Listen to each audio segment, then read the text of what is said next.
নমস্কার বন্ধুরা। হাতে একদমই সময় নেই, খুব ঝটপট দুপুরের খাবার রেডি করে নিতে হবে, অথচ খাবারটা ভীষণই টেস্টি হওয়া চাই।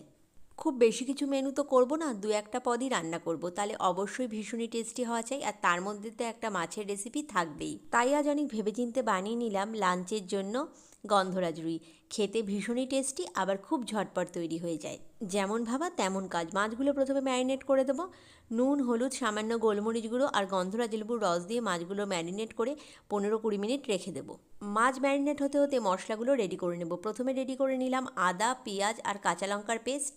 তারপর 2 টেবিল স্পুন টক দই, কয়েকটা কাজু বাদাম আর 1 টিস্পুন চালমগজ দিয়ে একটা পেস্ট রেডি করে নেব। এদিকে ম্যারিনেট করে রাখা মাছগুলো 20 মিনিট হয়ে গেছে। কড়াতে দিয়ে দিলাম পরিমাণ মতন সরষের তেল। তেল গরম হলে একে একে মাছগুলো এপিট ওপিট করে ভেজে নেব। ভাজা মাছগুলো একটা প্লেটে তুলে নিয়ে সেই মাছ ভাজা তেলেই ফোড়নে দিয়ে দেব ছোটো এলাচ, লবঙ্গ আর কয়েকটা গোলমরিচ। ফোড়ন থেকে সুন্দর গন্ধ বেরোলে একে একে মশলা অ্যাড করার পালা।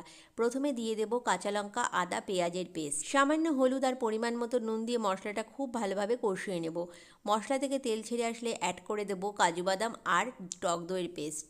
মশলার সঙ্গে টক দই আর বাদামের পেস্ট অ্যাড করার সময় গ্যাস ওভেনের ফ্লেম লো করে নিয়ে আবারও খুব ভালোভাবে কষিয়ে নেব। মশলা থেকে তেল ছেড়ে আসলে অ্যাড করে দেবো সামান্য পরিমাণ জল। ঢাকা দিয়ে লো ফ্লেমে কিছুক্ষণ ঝোলটা ফুটতে দেব। ঝোল ফুটে উঠলে একে একে ভেজে রাখা মাছগুলো অ্যাড করে দেব। দিয়ে দেব কয়েকটা চেরা কাঁচা লঙ্কা, 2-3টে গন্ধরাজ লেবুর গোল করে কাটা পিস। আবারও কয়েক সেকেন্ড সময় ধরে ফুটিয়ে নিয়ে নামানোর আগে দিয়ে দেব 1 টিস্পুন গন্ধরাজ লেবুর রস আর 1 টিস্পুন চিনি। আবারও সমস্ত কিছু খুব ভালোভাবে মিশিয়ে গ্যাস ওভেন বন্ধ করে ঢাকা দিয়ে রেখে দেব কিছুক্ষণ রেস্টের জন্য। এই পর্যায়ে আমার এখন পারফেক্টভাবে রেডি হয়ে গেছে গন্ধরাজ রুই, গরম গরম ভাতের সাথে সার্ভ করার জন্য। একটা বাটিতে এবার সার্ভ করে নিচ্ছি গন্ধরাজ রুই। রেসিপিটি ভালো লাগলে লাইক, কমেন্ট, শেয়ার আর চ্যানেলটি সাবস্ক্রাইব করার রিকোয়েস্ট রইল। আবারও একটু দেখতে ভালো লাগার জন্য গার্নিশিং করে নিলাম কয়েকটা গন্ধরাজ লেবুর পিস দিয়ে।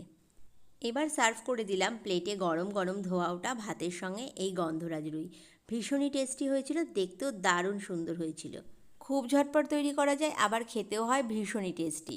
লাঞ্চে যদি গরম গরম ভাতের সাথে এরকম একটা মাছের প্রিপারেশান থাকে, তাহলে তো দুপুরের খাবারে একেবারে বাজিমাত। ভালো থাকবেন, সুস্থ থাকবেন। আবার দেখা হবে অন্য কোনো দিন অন্য একটি নতুন ভিডিওর সাথে। নমস্কার।